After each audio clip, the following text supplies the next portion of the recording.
The billionaire's only son was kidnapped while everyone in the mansion slept. But instead of finding solutions, Harrison Pierce turned his rage on the nanny. "You had one job," he snapped, voice slicing through the foyer. "One job, Mariah. To watch my son." Mariah Johnson stood steady, uniform creased from a sleepless night. "Sir. Don't." His glare hardened. "I don't pay you to think. I trusted you with my heir and you failed. Maybe I should have remembered, you people follow orders, you don't protect legacy." The room fell silent. Staff stared at the floor. A guard coughed. Somewhere, a radio crackled, no movement at the north gate. Mariah swallowed the fury burning her throat. If he needed someone to blame, he'd chosen wrong. She looked past him, caught the butler, Charles, flinch at the words, "North Gate," his eyes flicking toward the east wing before he forced them back down. "Search the fences." "They're long gone," Harrison barked. "Long gone." How did he know? Mariah's mind clicked into place. The cameras in the east corridor were under maintenance tonight, the house phone in the library had been rerouted yesterday. She lifted her chin. If no one else would think, she would. Because while the mansion panicked, only Mariah sensed the truth. The kidnappers weren't outside. They were already inside. The billionaire's insult still echoed in her ears, but instead of collapsing, Mariah made a silent vow. "If no one else will find Jacob, I will." Her eyes swept the mansion.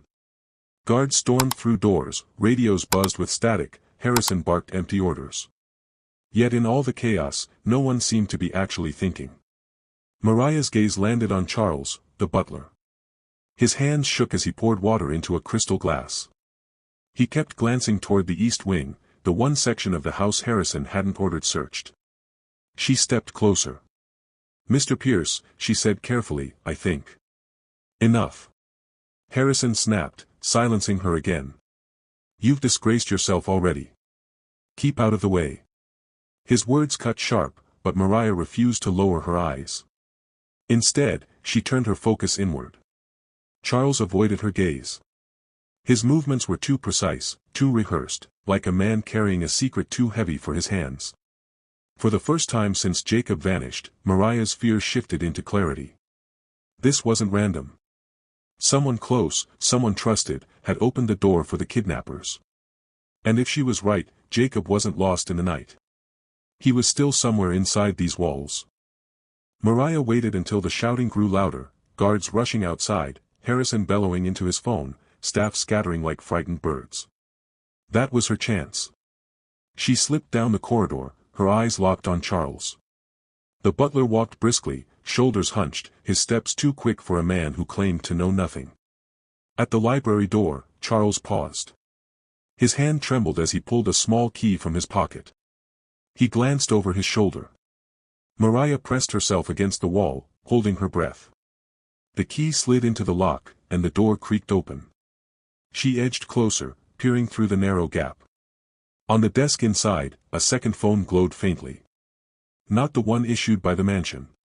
This one was different, hidden. Charles whispered into it. "The boy is safe. No one suspects. But the woman, the nanny, she's watching me." Mariah's blood chilled.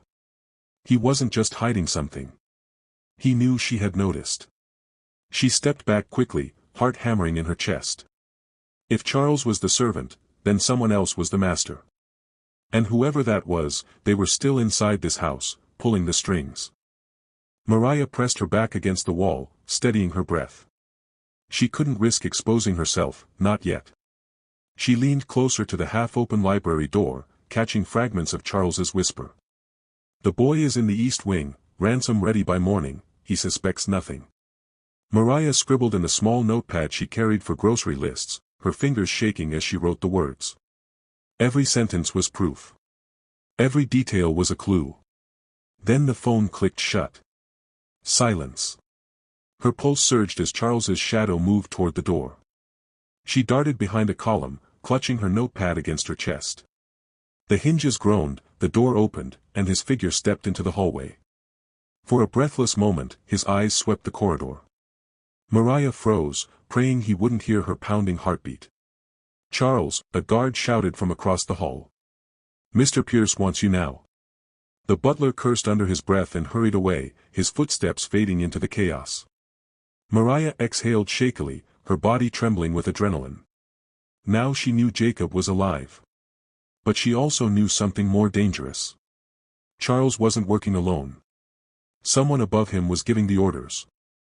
Mariah returned to the east wing quietly, every step measured, every sense alert. The rest of the mansion buzzed with frantic searches outside the gates, but she knew better. Jacob wasn't out there.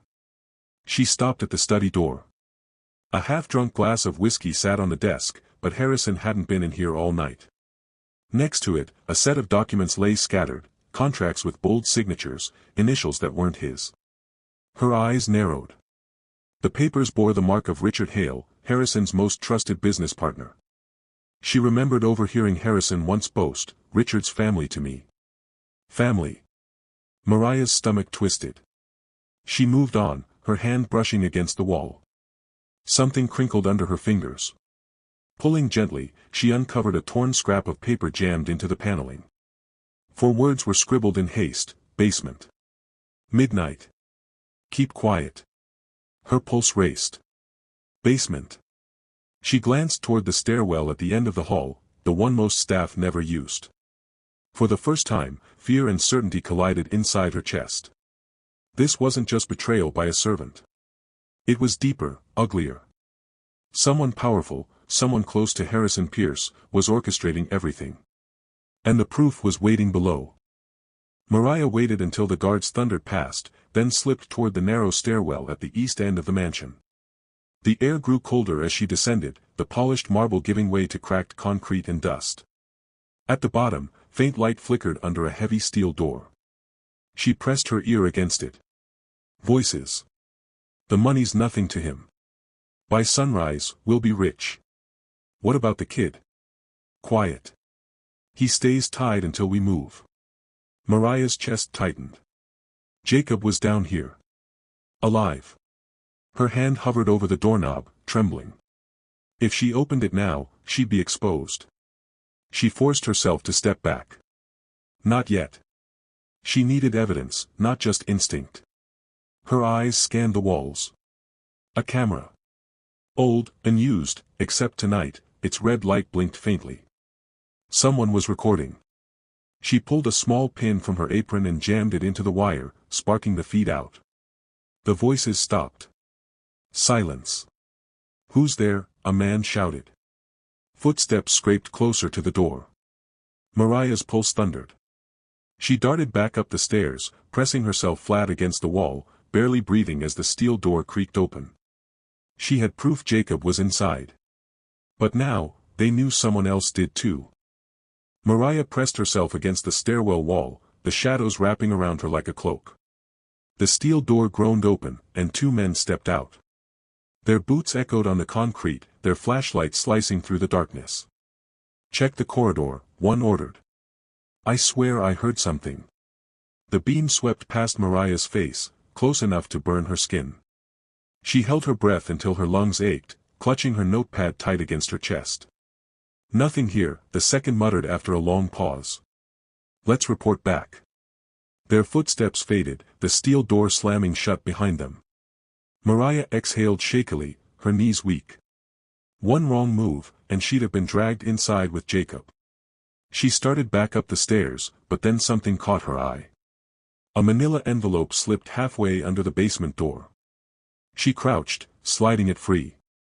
Inside were instructions, typed, precise, and signed only with the initials R.H. Richard Hale.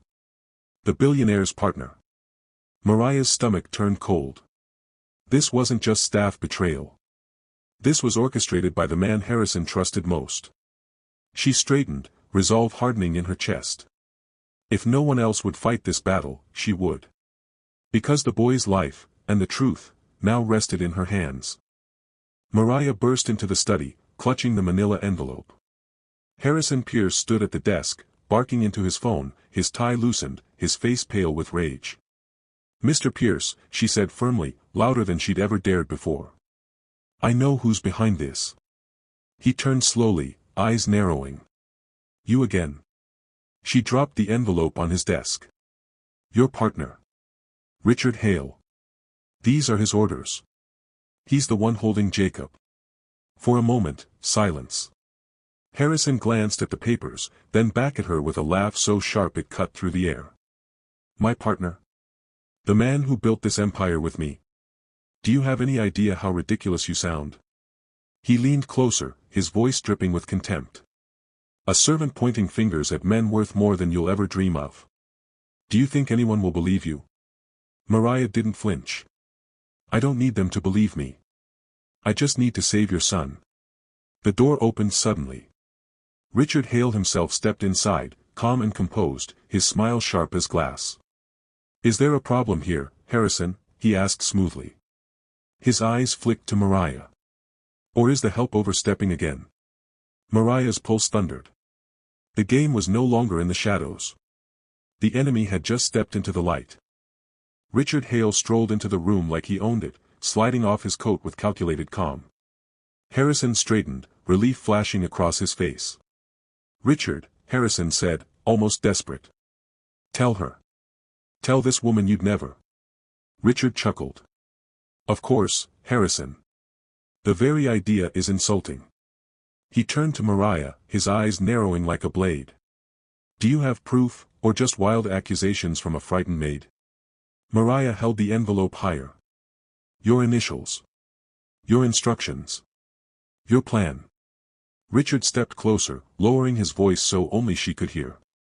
Careful, he whispered. You don't know who you're fighting. Then louder, to Harrison, she's lying. She's trying to cover her incompetence. Your son is gone because she failed, and now she wants to drag me into it. Harrison's face hardened. Enough, Mariah. Do you think I'll take the word of a servant over my partner? Mariah's throat tightened, but she stood firm. I don't need you to believe me. Jacob is in the basement. Go look for yourself. Richard's jaw twitched, the mask slipping for just a second. Harrison missed it. But Mariah didn't. The walls were closing in. One last move, and the truth would either save Jacob or destroy her. Mariah didn't wait for Harrison's approval. She stormed toward the east wing, the butler's key clutched tight in her fist. Harrison and Richard followed, shouting over each other, but she didn't slow. At the basement door, she jammed the key into the lock. The steel groaned open, and there he was. Jacob. Tied to a chair, frightened but alive. Jacob. Harrison rushed forward, dropping to his knees, fumbling at the ropes. For a split second, relief swept the room. Then Mariah held up the envelope. This is who did it. Richard Hale. Gasps rippled through the staff crowding the corridor. Harrison froze, staring at his partner. Richard's calm finally cracked. Don't listen to her, Harrison. She planted that. She. But before he could finish, Jacob's weak voice broke through. It was him, Dad. He came in. He told the men what to do. Silence. The words hit harder than any evidence Mariah could produce. Harrison rose slowly, betrayal etched into his face. Richard. Guards stepped forward. Richard tried to protest, but the mask was gone. His empire, his schemes, finished. Mariah untied Jacob fully, pulling him into her arms. For the first time, the boy smiled. The mansion had nearly devoured itself in betrayal. But the nanny everyone underestimated, had saved it.